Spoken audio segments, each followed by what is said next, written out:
Hare Krishna, Radhe Radhe. Welcome back to my प्यारी Shrimati Radha Rani channel. तो हम इसमें पढ़ रहे हैं प्रभुपाद लीलामृत भाग 1 और आज का अध्याय है हमारा 15, जिसका नाम है आपकी सहायता करना संभव नहीं होगा। तो जैसा नाम है वैसा ही शायद इसमें कार्य हो। तो चलिए इस अध्याय की तरफ बढ़ते हैं और देखते हैं हमारे प्रभुपाद जी ने इसमें क्या क्या कठिनाइयाँ उठाई हैं। तो शुरू करते हैं अपना अध्याय। हरे कृष्णा। नवंबर बीत गया था और दिसंबर का जो है आगमन हो चुका था और अपने प्रवेश पत्र को प्रभुपाद जी ने आगे बढ़वा लिया था और अब प्रभुपाद जी वहीं रुके हुए थे और आगे उन्हें क्या करना है ये सोचने में लगे हुए थे।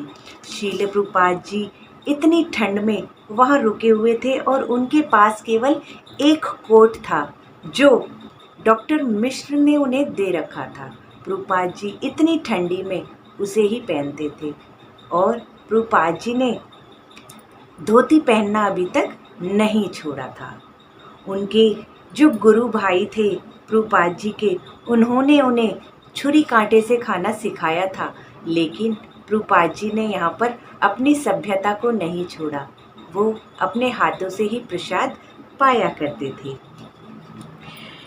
अपने एकाकी विचारणों में शील प्रभुपाद ने कई स्थानीय लोगों से जान पहचान कर ली थी और उनमें से एक थे श्रीमान रुबेन।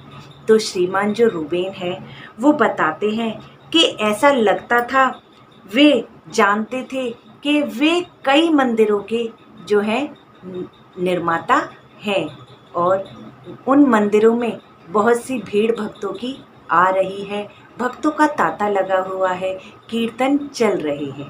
प्रभुपाद जी को ऐसा हमेशा से लगता था कि न्यूयॉर्क में इतने मंदिर हैं जिसमें बहुत भीड़ लगी हुई है और बहुत से लोग वहां आकर कीर्तन कर रहे हैं।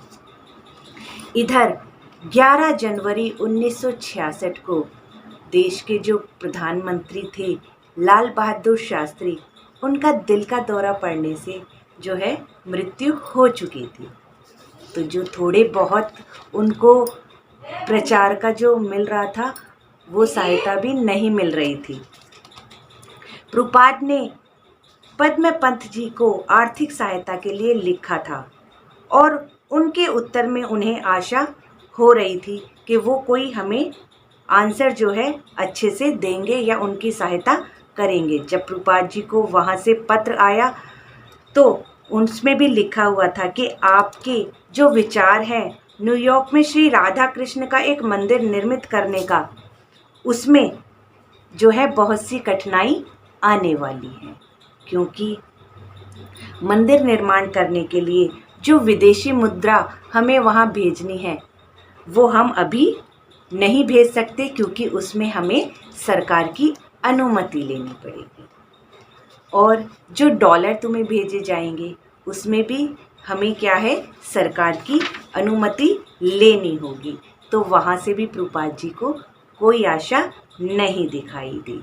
जिस समय शील प्रभुपाद जी अपने सुंदर से न्यूयॉर्क में राधा कृष्ण के विग्रहों के स्वागत के लिए प्रार्थना कर रहे थे, उसी समय नगर पर एक बर्फीले तूफान का प्रहार हो रहा था, जिससे प्रभुपाद जी जो है घबरा रहे थे, सोच रहे थे कितनी कठिनाइयाँ हैं जो मुझे उठानी पड़ रही हैं।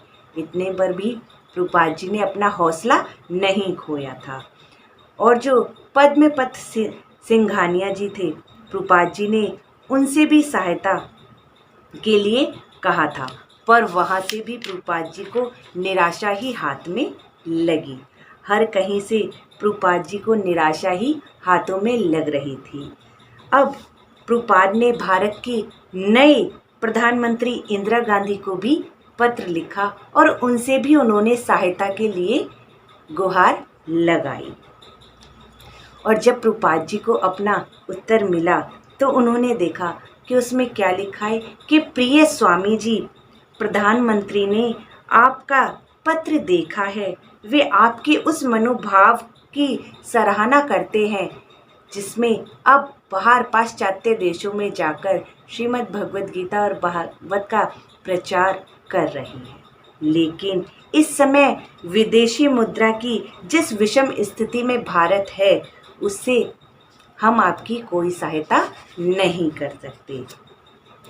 जितना आपको वहाँ राधा कृष्ण मंदिर के निर्माण के लिए पैसे रुपए चाहिए, वो अभी हम वहाँ नहीं भेज सकते। और वहाँ से भी प्रभुपाद जी को जो है निराशा ही हाथ लगी। प्रभुपाद ने पद्मपद सिंघानिया को यह पत्र लिखा कि वे उनका जो सुझाव है उस पर दोबारा विचार करें और उनकी सहायता करें।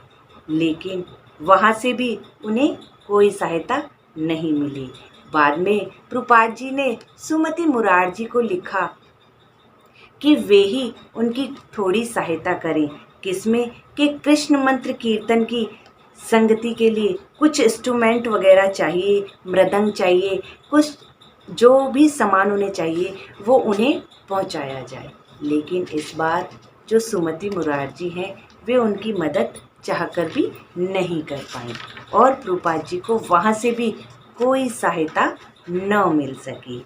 श्रीमान सिंघानिया ने स्वयं उत्तर नहीं लिखा, लेकिन उनके जो सचिव हैं उन्होंने, श्रीमान ईश्वर अय्यर ने उन्हें जो है प्रभुपाद जी को लिखा कि मुझे ये लिखते हुए बहुत ही खेद है कि पद्मपत जी को न्यूयॉर्क में राधा कृष्ण का जो मंदिर निर्माण करने की योजना में कोई रुचि नहीं है।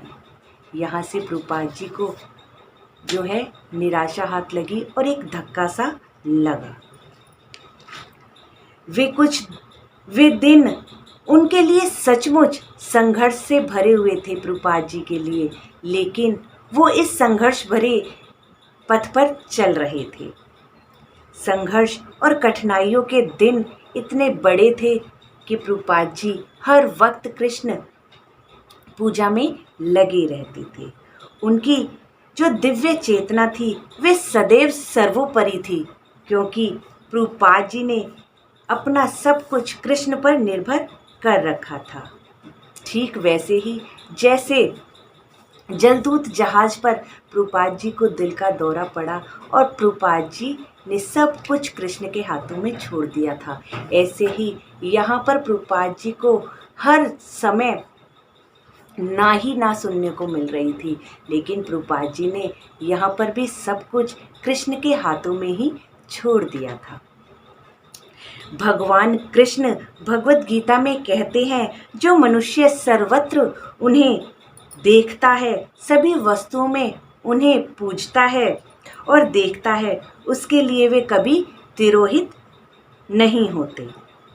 कृष्ण अपने शुद्ध भक्तों को विश्वास दिलाते हुए कहते हैं कि मेरा भक्त कभी नष्ट नहीं होता। प्रभुपाद जी को इस विषय में कभी कोई संदेश नहीं रहा था। प्रश्न केवल यह था कि अमेरिका के लोग अपने बीच ऐसे शुद्ध भक्त को अपनाते हैं, पहचान पाएंगे या नहीं। अब प्रभुपाद जी को केवल इसी का इंतज़ार था। तो यहाँ ये अध्याय समाप्त होता है और अब चलते हैं इसकी घटना की तरफ। प्रभुपाद जी कहते थे कि मैं इस वृद्धा अवस्था में न तो यहाँ सैर करने आया हूँ और ना ही मेरा यहाँ पे कोई स्वार्थ है, व्यक्तिगत कोई स्वार्थ नहीं है, और ना ही मैं यहाँ आराम करने आया हूँ, ना घूमने आया हूँ, ना किसी चीज़ों को देखने आया हूँ। मैं तो समस्त मानव जाति के हित के लिए मैं कृष्ण चेतना को यहाँ हर जगह फैलाने आया हूँ और उसी प्रयत्न में लग रहा हूँ जो सचमुच उन लोगों को सुखी बनाएंगे जो इस भौतिक संसार में अपने आप को सुखी मानते हैं, लेकिन वो सुखी नहीं है। वो उन्हें सचमुच सुखी बनाने आए थे। इसलिए भगवान कृष्ण के प्रत्येक भक्त का कर्तव्य है कि वह सभी तरह से जो है प्रभुपाद जी की सहायता करे। ऐसा जो है प्रभुपाद जी कह रहे थे। तो ये है इस अध्याय की घटना। तो कल हम बढ़ेंगे आगे की तरफ। और अब आप बताइए कि आपको ये अध्याय कैसा लगा, प्रभुपाद जी का संघर्ष कैसा लगा। प्रभुपाद जी ने हर किसी से सहायता ली, लेकिन कोई प्रभुपाद जी की अभी सहायता नहीं कर पा रहा। तो आगे सुनेंगे कि प्रभुपाद जी को कैसे कोई सहायता मिली या नहीं। आपको ये अध्याय कैसा लगा, ये कमेंट बॉक्स में कमेंट करके ज़रूर बताइए। चैनल को सब्सक्राइब कीजिए, शेयर कीजिए ज़्यादा से ज़्यादा लोगों तक, ताकि ये वीडियो पहुंच सके और प्रभुपाद जी के संघर्ष को हम सुन सकें और महसूस कर सकें। धन्यवाद। हरे कृष्णा। राधे राधे।